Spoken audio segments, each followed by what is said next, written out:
Hello friends, मैं निदा भास्कर आप सभी लोगों का अपने यूट्यूब चैनल पर स्वागत करती हूँ। और आज अरस्तु के बारे में पढ़ेंगे और आशा करती हूँ वीडियो आपको पसंद आएगी। हमने इससे पहले प्लेटो के बारे में पढ़ा और अब हम आज अरस्तु के बारे में पढ़ेंगे। ठीक है, और दो पार्ट में वीडियो ये कंप्लीट होगी, 2 या 3 पार्ट भी हो सकता है। और शुरू करते हैं चलिए। और चैनल पे अगर आप नए हो तो जरूर सब्सक्राइब कर लें, और अगर वीडियो पसंद आती है तो लाइक शेयर कमेंट भी जरूर करें। और पहले की अगर आपने वीडियो नहीं देखी है तो जरूर देख लें। ठीक है, तो चलिए शुरू करते हैं। अरस्तु, तो इनका जन्म कब हुआ था? 384 ईस्वी पूर्व से 322 ईस्वी पूर्व तक रहे। और 384 ईस्वी पूर्व में थ्रेल्स स्थित स्टारिगस नामक जगह पर इनका जो है जन्म हुआ था, जो कि यूनानी उपनिवेश था ये। ठीक है, अरस्तु महान प्राचीन राजनीतिक दार्शनिक प्लेटो के शिष्य थे, और विश्व विजय की जो महत्वाकांक्षा रखने वाला जो सिकंदर था, सिकंदर के ये गुरु थे। ठीक है, और अरस्तु राजनीतिक विज्ञान के पिता कहे जाते हैं। ठीक है, मेन पॉइंट। और तथा उन्होंने पॉलिटिक्स, ठीक है, पॉलिटिक्स नामक इन्होंने प्रसिद्ध रचना लिखी, जिसे राजनीति या पॉलिटिक्स कहते हैं। ठीक है, और अरस्तु ने राजनीति विज्ञान को मास्टर साइंस कहा। ठीक है, क्या कहा? राजनीति विज्ञान को इन्होंने मास्टर साइंस कहा। और अरस्तु ने लिसियम नामक शैक्षणिक संस्था जो 355 ईस्वी पूर्व में इन्होंने ये भी खोली थी, और अरस्तु द्वारा आगमनात्मक द्वंद्वात्मक और स्वदेशी और अन्वीक्षात्मक, ठीक है, ये विश्लेषणात्मक आदि पद्धतियों का अरस्तु द्वारा प्रयोग किया गया। ठीक है, प्लेटो, अरस्तु, रूसो, हीगल, ठीक है, हीगल, ग्रीन आदि आदर्शवादी विचारक हैं। प्लेटो भी हैं और अरस्तु भी हैं, रूसो भी हैं। और वे विचारक आदर्शवादियों में शामिल है जो अपना विचार अमूर्त विचार से प्रारंभ करते हैं। ठीक है, जो कि दिखाई नहीं देता, एक तरीके से अमूर्त चीजें, तथा राज्य और समाज को प्राथमिकता प्रदान करते हैं तथा चाहिए पर बल देते हैं।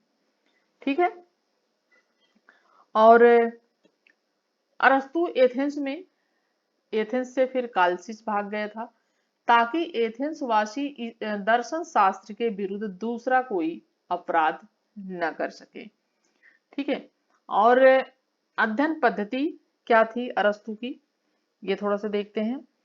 देखिए, अरस्तु की अध्ययन पद्धति को स्वदेशात्मक पद्धति, ठीक है, यहाँ पे स्वदेशात्मक पद्धति और टिलॉजिकल कहा जाता था। और अरस्तु के अनुसार किसी वस्तु का उद्देश्य पूर्व निर्धारित होता है, यानी कोई भी वस्तु है उसका जो उद्देश्य है वो पूर्व तरीके से निर्धारित होता है। और स्वदेशात्मक जो पद्धति है उसमें संपूर्ण की कल्पना पहले की जाती है, पहले संपूर्ण की कल्पना की जाती है। ठीक है, जैसे कि बीज है, ठीक है, बीज से पहले किसकी जो है कल्पना करते हैं हम? वृक्ष की। ठीक है, बीज से पहले हम वृक्ष की कल्पना करती हैं, पेड़ की कल्पना करती हैं हम। और पहले किसी बीज से पहले हम वृक्ष की कल्पना करते हैं। और अरस्तु ने स्वदेशात्मक पद्धति का प्रयोग करते हुए राज्य को किससे, इसी की तुलना की जाती है कि राज्य को उन्होंने व्यक्ति से पहले का माना। अरस्तु का कहना था कि जिस प्रकार शरीर हमारा है, ठीक है, एक तरीके से शरीर पहले बनता है फिर उसके अंग होते हैं, उसी तरीके से जैसे बीज की कल्पना नहीं कर सकते, पहले वृक्ष होता है फिर उसकी शाखाएं निकलती हैं, फिर उसके बाद वृक्ष जो है उसके बीज बनते हैं। तो उसी तरीके से उन्होंने राज्य को व्यक्ति से पहले माना। ठीक है, और अरस्तु के अनुसार राज्य मनुष्य क्या क्या है? पूर्वगामी है। ठीक है, और स्वदेशात्मक जो पद्धति थी उसका विस्तृत मतलब यह है लकड़ी, जैसे लकड़ी निर्माण के यंत्र, पहले लकड़ी होगी, फिर निर्माण का यंत्र होगा, फिर मेज का विचार आएगा, ठीक है, फिर उसका क्या होगा? फाइनल यानी निर्माण होगा उसका। ठीक है, स्वर्णिम मध्यम मार्ग का इन्होंने सिद्धांत क्या दिया? तो अरस्तु के चिंतन में मध्यम मार्ग का विचार प्रभावी है, और यह विचार अरस्तु के चिंतन से प्रत्येक संकल्पना में दिखाई देता है। उदाहरण के लिए शासन प्रणाली और संपत्ति के संदर्भ में भी उसने मध्यम मार्ग का सहारा लिया है। ठीक है, और अगर राज्य की बात की जाए, ठीक है, राज्य की बात की जाए तो राज्य के विकास का क्रम परिवार और गांव व फिर राज्य, यानी पहले परिवार, फिर उसके बाद गांव, फिर राज्य है। और अरस्तु के अनुसार राज्य स्वाभाविक, प्राकृतिक व आंगिक संस्था है, और अरस्तु के अनुसार राज्य समुदायों का समुदाय है। ठीक है, राज्य क्या है? समुदायों का समुदाय है। ठीक है। और परिवार, संपत्ति और दास प्रथा पर अरस्तु के विचार नागरिकता के बारे में उसकी संकल्पना जो है उसके साथ निकट से जुड़े हैं। और प्लेटो ने जैसा कि संपत्ति और स्त्रियों के साम्यवाद की जो योजना रखी थी उस पर अरस्तु ने तीव्र प्रहार भी किया है। ठीक है, जबकि प्लेटो अरस्तु के गुरु थे, लेकिन कुछ चीजें जो प्लेटो अरस्तु के विचार में और प्लेटो के विचार में अंतर भी है। व्यक्ति का पूर्ण नैतिक विकास राज्य में ही संभव है, यह अरस्तु ने माना। और अरस्तु के अनुसार राज्य का अस्तित्व जीवन के लिए है, लेकिन राज्य अच्छे जीवन के लिए बना हुआ है। जीवन के लिए है, लेकिन राज्य बुरे जीवन के लिए नहीं, बल्कि अच्छे जीवन के लिए राज्य बना हुआ। और अरस्तु के अनुसार जो व्यक्ति राज्य में नहीं रहता है वो या तो पशु है या फिर देवता। ठीक है, बहुत सुंदर परिभाषा है अरस्तु की। और कि जो व्यक्ति राज्य में नहीं रहता या तो वो पशु समान है या फिर वह देवता हो सकता है कि जो राज्य में नहीं रहता है। अरस्तु के अनुसार राज्य एक नैतिक संगठन है जो कि आत्मनिर्भर है और सर्वश्रेष्ठ है। ठीक है, एक नैतिक संगठन माना, क्योंकि अरस्तु देखिए आदर्शवादी विचारक है अरस्तु भी, इसने एक नैतिक संगठन माना है। ठीक है। और अरस्तु के राज्य की क्या विशेषताएं थी? शासन प्रणाली पॉलिटी होनी चाहिए। राज्य की जनसंख्या न ज्यादा कम न कम होनी चाहिए। पॉलिटी का मतलब यहाँ प्रजातंत्र से है। ठीक है, यहाँ पे पॉलिटी का तंत्र मतलब जो है किससे? प्रजातंत्र से है। ठीक है, डेमोक्रेसी से है। तो जो है राज्य की जनसंख्या न ज्यादा न कम होनी चाहिए। राज्य यानी बहुत ज्यादा भी जनसंख्या नहीं होनी चाहिए, लेकिन कम भी नहीं होनी चाहिए। राज्य का आकार भी बहुत ज्यादा नहीं होना चाहिए और ना ही कम होना चाहिए। और इनका कहना था कि राज्य समुद्र के किनारे स्थित होना चाहिए। ठीक है, इन्होंने क्या कहा कि जो राज्य है वो किसके किनारे होना चाहिए? समुद्र के किनारे होना चाहिए राज्य स्थित। ठीक है। और नागरिकों को चरित्र, बुद्धिमान और साहसी दोनों का मिला जुला रूप होना चाहिए जो वहां के राज्य के जो नागरिक होंगे। ठीक है। अब बात करते हैं आंगिक राज्य। आंगिक राज्य के समर्थक राज्य को व्यक्ति से ज्यादा महत्व देते हैं, यानी जो आंगिक राज्य के समर्थक हैं वो व्यक्ति को, ठीक है, राज्य को, ठीक है, राज्य को व्यक्ति से अधिक महत्वपूर्ण मानते हैं। और राज्य के अंतर्गत ही व्यक्ति का महत्व, यानी इनका कहना है कि अगर राज्य है और उसके अंतर्गत अगर व्यक्ति है तो ही उसका विकास हो सकता है। ठीक है, उसके व्यक्तित्व के विकास के लिए इन्होंने राज्य को आवश्यक तत्व माना है।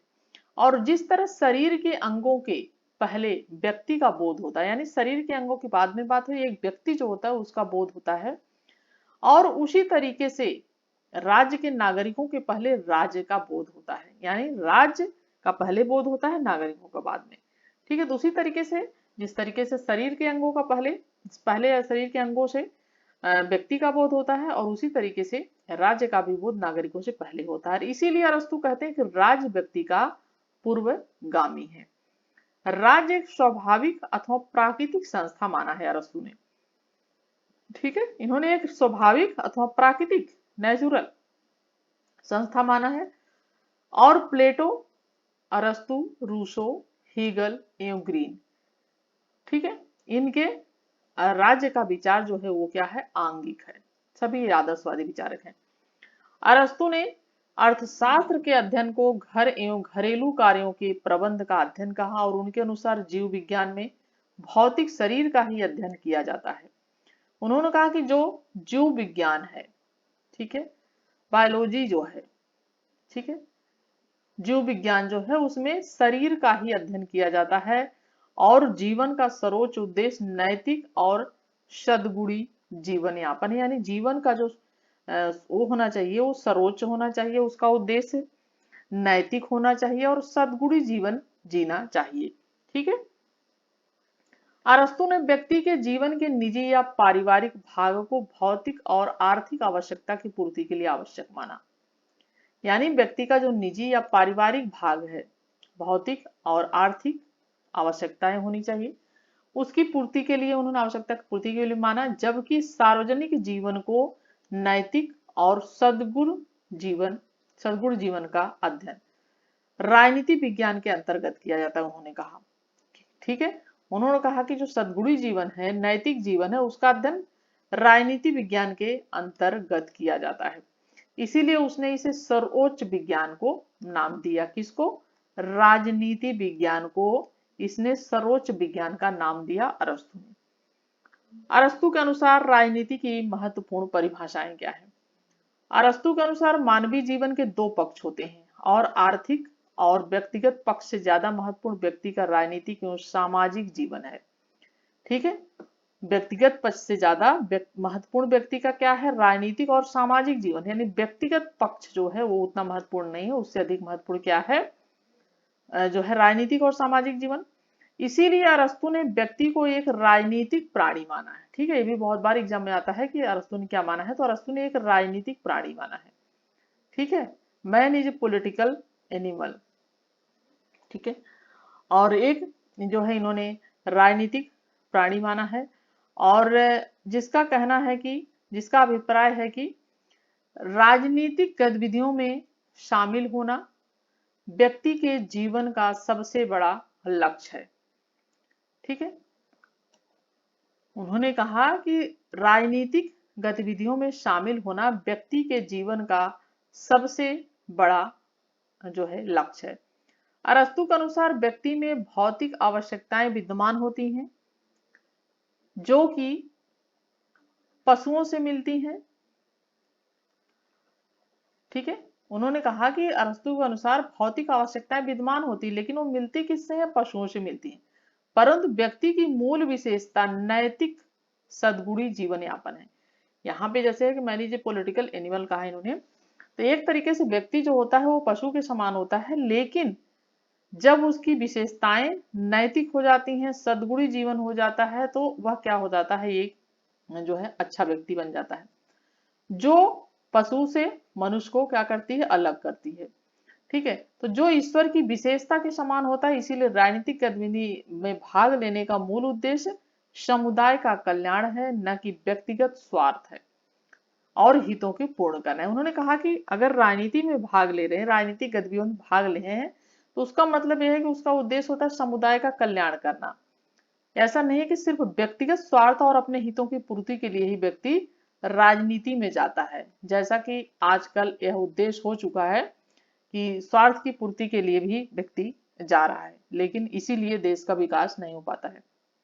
ठीक है, इनका कहना है कि समुदाय के कल्याण के लिए व्यक्ति को राजनीति में जाना चाहिए, अपने हितों की पूर्ति के लिए नहीं। और यह विचार अरस्तु पर प्लेटो के विचारों का संभावित एक तरीके से परिणाम है, क्योंकि हमने पिछले वीडियो में प्लेटो के बारे में पढ़ा था, तो अगर आपने नहीं देखा हो तो जरूर देख लें। परिवार का विचार की बात करते हैं। परिवार के बारे में क्या विचार थे? अरस्तु ने परिवार को महत्व दिया, लेकिन प्लेटो ने परिवार को नहीं महत्व दिया था। प्लेटो के अनुसार पत्नी या बच्चे नहीं होने चाहिए। ठीक है, ये अंतर है प्लेटो और अरस्तु में। और अरस्तु ने परिवार को महत्व प्रदान किया। परिवार में अरस्तु ने पति पत्नी बच्चे आदि को शामिल किया है। ठीक है, अरस्तु के अनुसार पारिवारिक स्वाभाविक जो परिवार जो है वो स्वाभाविक संस्था है एक तरीके की। ठीक है, और यहाँ तक कि इसने ये भी कहा है कि दास भी होना चाहिए परिवार में, पति पत्नी। और अरस्तु के अनुसार परिवार में पति पत्नी होने चाहिए, बच्चे होने चाहिए और दास भी होने चाहिए। ठीक है, नौकर यानी। परिवार का मुख्य क्या है? पति होता है, और जिसमें विवेक सर्वोच्च होता है। ठीक है, और पत्नी में अल्प विवेक होता है। यहाँ पे जो है पुरुषों और महिलाओं में अरस्तु ने भेद किया है। ठीक है, महिलाओं को हीन माना है अरस्तु ने, ये चीज भी ध्यान दें। और इसने कहा कि परिवार का मुखिया जो होता है वो पति होता है, और जिसमें विवेक होता है उसमें, और वो क्या होता है? वो सर्वोच्च होता है। और पत्नी जो होती है वो अल्प विवेकी होती है, यानी उसमें विवेक कम होता है। और जबकि बच्चे जो होते हैं वो अविकसित उनका विवेक होता है, वो विकास उनका नहीं हुआ होता है, तो उनमें अल्प विकसित होते हैं वो। तो अरस्तु के अनुसार परिवार में सभी की स्थिति सामान्य नहीं होती है, और परिवार के प्रत्येक सदस्य को निर्देशित करने में मुखिया की भूमिका अलग अलग होती है। ठीक है, तो उसने कहा अरस्तु ने कि स्त्री और पुरुष की समान योग्यता को स्वीकार करते हुए प्रतिभाशाली स्त्रियों को पुरुषों के साथ सरस्वती श्रेणी में रखने का समर्थन किया था। और इसके विपरीत, ठीक है, प्लेटो ने एक तरीके से ये चीज की थी, लेकिन अरस्तु ने इसके विपरीत यह मत प्रकट किया कि स्त्री स्वभावतः पुरुष से हीन होती है। ठीक है, अतः पुरुष की अधीनता में ही उसका क्या है, कल्याण है। ठीक है, क्या कहा अरस्तु ने कि जो स्त्री होती है वो पुरुष से हीन होती है और पुरुष की अधीनता स्वीकार करना यानी उसके नियंत्रण में रहने से ही उसका कल्याण होता है। ठीक है, और अरस्तु के अनुसार स्त्री और पुरुष में वही संबंध है जो दास और स्वामी में होता है। ठीक है, जो दास में होता है और स्वामी में होता है, तो आप समझ सकते हैं, लेकिन बहुत पुरानी चीजें हैं। तो स्वामी पुरुष होगा, दास क्या होगी, स्त्री होगी अरस्तु के अनुसार। ठीक है, तो इसने कहा कि अरस्तु के अनुसार पुरुष, स्त्री और पुरुष में वही संबंध है जो दास और स्वामी में होता है और शारीरिक श्रम करने वाले और मानसिक कार्य करने वाले में जो होता है। यानी एक तरीके से जो स्वामी है वो मानसिक कार्य करता है और स्त्री जो शारीरिक काम करती है, यही कहा जा सकता है। और उसने कहा कि स्त्री की जो संकल्प शक्ति होती है वो क्षीण होती है, अतः वह स्वतंत्र रहने के योग्य ही नहीं है। ठीक है, इसने ये भी कहा कि जो स्त्री होती है उसकी संकल्प शक्ति जो होती है वो भी क्षीण होती है, कमजोर होती है, तो वह स्वतंत्र रहने के योग्य नहीं है। और आचार्य मनु ने भी यही कहा था, न स्त्री स्वातंत्र महति, यानी अर्थात स्त्री स्वतंत्र रहने योग्य नहीं है। यह मनु ने भी इसका ये चीज कही थी। और अरस्तु की दृष्टि में स्त्री के लिए सर्वोत्तम आस्थान जो है वो क्या है, वो घर की चार दीवारी है। ठीक है, अरस्तु के अनुसार। ठीक है, और जहां वह घरेलू का मामलों में तो सर्वोच्च होती है, परंतु घर के बाहर के जहां मामले आते हैं, जहां बात आती है, वह पुरुष के अधीन होती है। ठीक है, और इस अंतर को मिटाने का प्रयत्न नहीं करना चाहिए। अरस्तु ने भी कहा कि इसको मिटाने की कोशिश नहीं करनी चाहिए। और जैसा कि प्लेटो ने रिपब्लिक राज व्यवस्था के अंतर्गत किया था, और बल्कि उसे बढ़ावा देना चाहिए, जबकि प्लेटो ने कहा था क्योंकि परस्पर विरोधी गुण ही एक दूसरे को क्या करते हैं, आकर्षित करते हैं। और पुरुष की शोभा आदेश देने में है, अरस्तु कहता है, और स्त्री की शोभा उसका पालन करने में है। ठीक है, और जैसा कि एक कवि ने भी कहा था कि मौन रहना स्त्री का गौरव है, अतः परिवार एक स्वाभाविक संस्था है जिसमें स्त्री और पुरुष दोनों का हित जो है वो निहित होता है। ठीक है, और डनी जो है अरस्तु ने यह भी कहा कि अपने जन्म के समय से ही कुछ लोग पराधीनता के लिए नियत होते हैं, यानी ठीक है, पराधीनता यानी पराधीन रहने के लिए वो नियत होते हैं। और कुछ लोग किसके लिए, शासन करने के लिए। यानी जन्म के समय से ही यह हो जाता है कि कुछ लोग पराधीनता के लिए होते हैं और कुछ लोग शासन करने के लिए होते हैं। यानी कुछ लोग राजा बनने के लिए एक तरीके से होते हैं और कुछ लोग शासन बनने के लिए। ठीक है, और डनिंग के अनुसार जब पति पत्नी को यह निर्देशित करता है तब उसकी भूमिका संवैधानिक सलाहकार की होती है। पिता पुत्र को निर्देशित करता है तो अधिनायकवादी हो जाता है, और जब मालिक दास को निर्देशित करता है तो वह उसकी भूमिका निरंकुश होती है। अतः अरस्तु के अनुसार राज्य का नागरिकों पर शासन मुखिया के परिवार पर शासन से अलग होता है, ये कहते हैं डनिंग। प्लेटो के अनुसार मुखिया का शासन राजा का नागरिकों के समान होना चाहिए होता है, और अरस्तु ने क्या किया है, इसका खंडन किया है। ठीक है, परिवार में पति का पत्नी पर शासन अस्थायी होता है, जबकि राजा का नागरिकों पे शासन अस्थायी नहीं होता, ये बताया है अरस्तु ने। ठीक है, परिवार का मूल उद्देश्य भौतिक आवश्यकताओं का प्रबंध करना है, जबकि राज्य द्वारा नैतिक आवश्यकताएं पूर्ण होती हैं। ठीक है, परिवार के मुखिया का परिवार के अलग अलग लोगों के लिए निर्देश भिन्न होता है, जबकि राज्य का निर्देश सभी के लिए समान होता है, ये अंतर बताया है। राज्य का निर्माण परिवार व गांव से मिलकर होता है, अतः राज्य परिवार व गांव से गुणात्मक व व्यापक तथा तुलनात्मक रूप से क्या होता है, भिन्न होता है। अरस्तु ने राजनीतिक जीवन में परिवार का महत्व इसलिए किया है क्योंकि परिवार वह प्रारंभिक क्या है, एक संगठन है। ठीक है, जिससे आगे चलकर राज्य की क्या होती है, उत्पत्ति होती, इसलिए इसने परिवार को महत्व दिया है। ठीक है, परिवार एक प्राकृतिक संस्था है जो कि दैनिक आवश्यकताओं की पूर्ति के लिए स्थापित की जाती है, और यह संस्था पहले ग्राम के रूप में और फिर राज्य के रूप में विकसित होती है। और परिवार में ही बच्चों का जन्म होता है, लालन पालन होता है, और वहीं से परस्पर प्रेम, नैतिकता, ठीक है, आदि चीजें बालक परिवार में ही सीखता है। और खास करके अपनी माँ से अधिक सीखता है, लेकिन उसके बावजूद भी अरस्तु ने ये चीज नहीं समझी कि महिलाओं को उन्होंने फिर भी हीन माना था। ठीक है। प्लेटो ने स्त्रियों के जो साम्यवाद की जो योजना रखी थी उसके अंतर्गत बच्चों के लिए माता पिता का दुलार पाने के अवसर समाप्त हो जाएंगे, जैसा कि उसने प्लेटो कहता था, और वे नैतिक जीवन के आरंभिक स्रोत से वंचित हो जाएंगे। लेकिन थोड़ा इसने महत्व तो दिया, लेकिन महत्व का कारण ही था। ठीक है। और अभी नेक्स्ट वीडियो में फिर मैं पार्ट 2 पढ़ाऊंगी इसमें, और क्योंकि थोड़ा सा 2-3 वीडियो में कंप्लीट हो पाएगा अरस्तु वाला चैप्टर। तो आशा करती हूँ आपको वीडियो बहुत पसंद आई होगी, और पसंद आई तो प्लीज लाइक शेयर कमेंट करिएगा। चैनल पर अगर आप नए हैं तो जरूर सब्सक्राइब कर लीजिएगा, और इसके पहले की वीडियो अगर आपने नहीं देखी है तो जरूर देख लें। और TGT PT, LT grade, UG NET और असिस्टेंट प्रोफेसर सभी एग्जाम के लिए वेरी इंपॉर्टेंट वीडियो है ये सब। चलिए नेक्स्ट वीडियो मिलती हूँ आप सभी से, तब तक के लिए thank you for watching video.